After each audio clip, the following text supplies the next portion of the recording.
Hi, I'm Steve Adubato. I'm going to introduce two very important friends of our series, and folks are going to offer very important information. Angelo Valente is Executive Director of the Partnership for a Drug-Free New Jersey, and the Ray Lucas, former NFL quarterback, high school football coach, Rutgers alum, great football player there. Hey, first of all, excuse me for a second, Angelo. Let's get this out of the way. Ray, how is your team doing as we speak right now, your high school team? I'll tell you what, we're 1-1 right now. We won our first game last Friday, but on Saturday we went to Powell Park and we got our, in a lack of a better term, our rear ends handed to us, which was probably a good thing. We were riding a little bit too high after the first victory, and sometimes you need to get punched in the face to get brought back down to reality. So we're doing great. We're looking forward to Friday night at home against an Elmwood Park team that comes in that kind of runs the same thing as Powell Park does. So I'm eager to see what my kids, how they're going to respond after getting a big loss like that. Oh, good. By the way, we're taping on the 28th of September. It'll be seen after. We don't know what Ray's team's record is going to be by then. It better be in the plus. I know that. Okay. Hey, Angelo, do us a favor. Let everybody know as we put up the website for the Partnership for Drug-Free New Jersey. What is it? And make the connection to Ray. Sure. So what we're doing, Steve, is we're working once again with Horizon Blue Cross Blue Shield of New Jersey to expand our Knockout Opiate Abuse Town Hall series.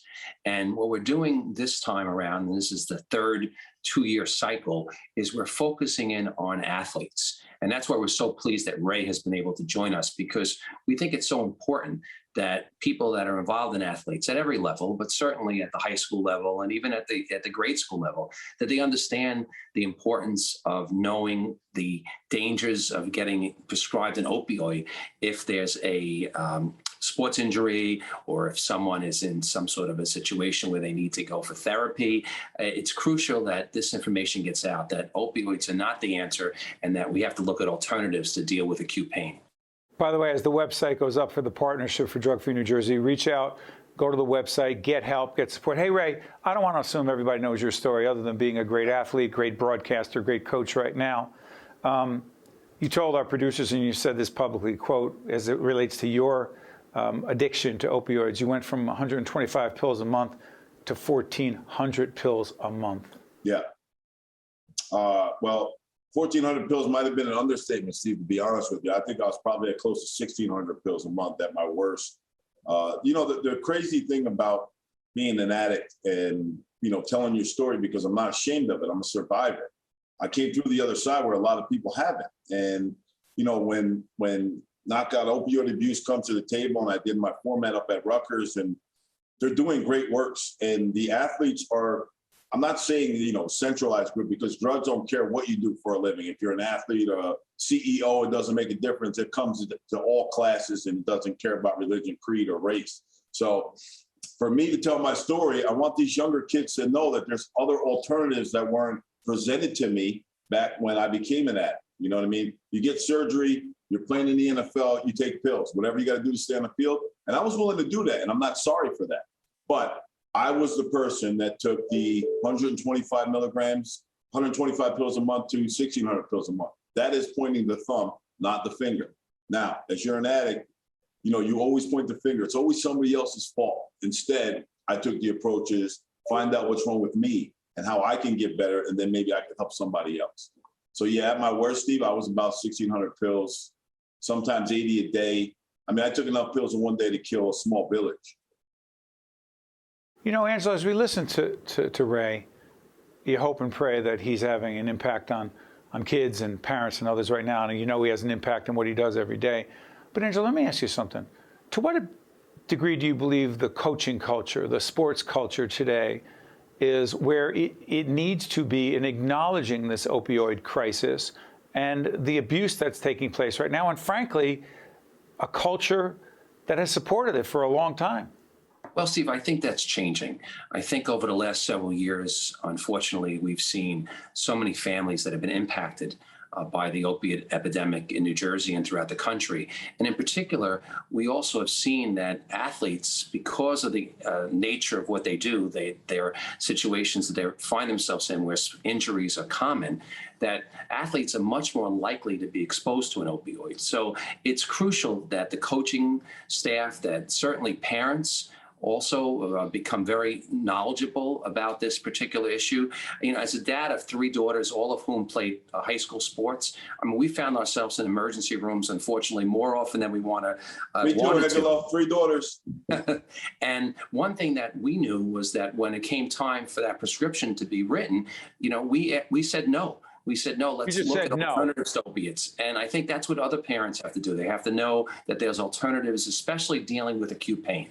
Okay, so let's talk about alternatives. You mentioned it, you know, Angelo, as did Ray. Ray, what specific alternatives to opioids for pain should we be putting out there in a credible, responsible way here on public broadcasting? Well, here's the thing. You know, I mean, Steve, when you look at this as a whole, right? But when after I became clean, and I'm still going to be an addict for the rest of my life, but I had close to probably 14 to 15 surgeries since I was out of rehab. So for 11 and a half years, I had a neck surgery that was about 4 hours. They put a 4-inch steel plate in my neck, screws, 4 screws up and down the plate, and I didn't take a pill.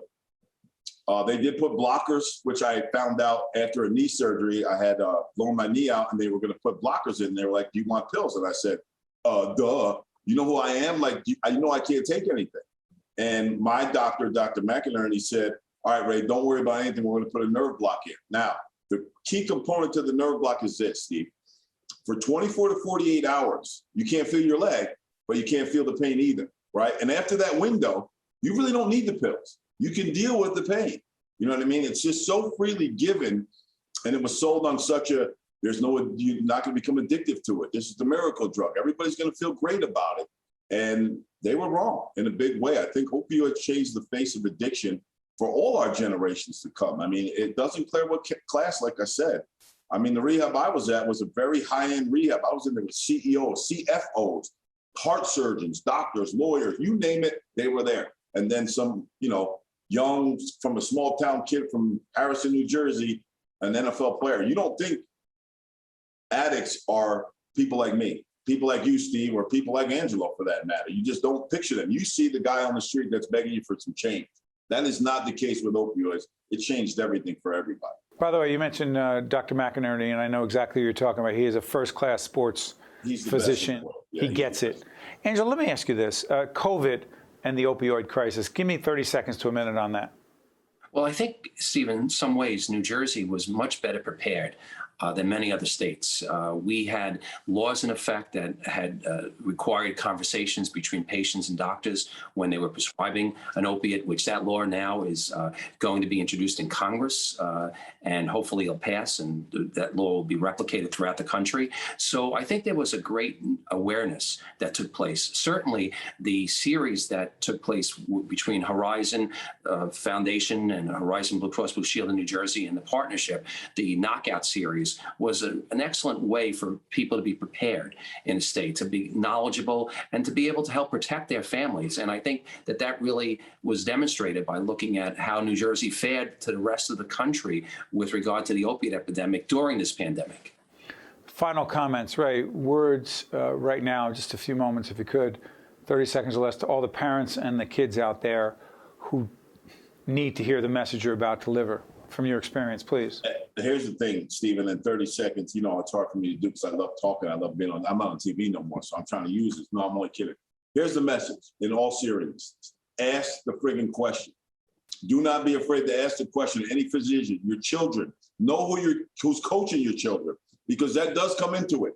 I am now a head coach, and I do worry, and I don't sleep late. You know, I don't have sleepless nights because I'm always worried about the kids. That's not always necessarily the case, but here's the silver lining. If I can do it, anyone can do it, because I know that these younger minds aren't, I was an adult when I became an addict. These are young minds, very impressionable minds. So ask the question, hold the medication, ask the doctor if there's alternative methods so your kids don't have to take the pills, like a nerve block or something like that, and then go from there. And if you need any help, like I said, you know, my life's an open book. I'm not ashamed of anything. I'm a survivor, and that's my word I'm trying to get out to everybody. Hey, Angelo, thank you. And Ray, thank you not only from a Rutgers grad for everything you did for the program and your work with the Jets as a QB and all the work that you've done, and previously on SNY, and just thank you for that, but more importantly, thank you for the work that you're doing every day to fight this opioid addiction crisis. Thank you, Ray. Thank you, Angelo. Thank you. Thanks, Steve. Well done, guys. I'm Steve Adubato. Stay with us. We'll be right back. I'm Miles, and this is what I work for. To be my best for them and for me, in body and in mind. I need a health insurer that helps me get the care I need for both. That has mental health professionals that I can talk to when I need to. Because when I feel strong and secure, so do they. This is my life.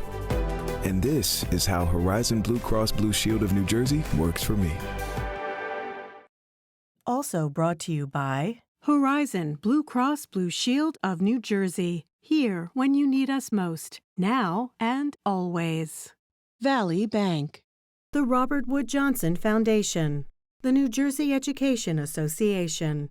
Summit Health, a provider of primary, specialty, and urgent care. The Fidelco Group. PSE&G, committed to providing safe, reliable energy now and in the future. Community Food Bank of New Jersey. And by the Northward Center.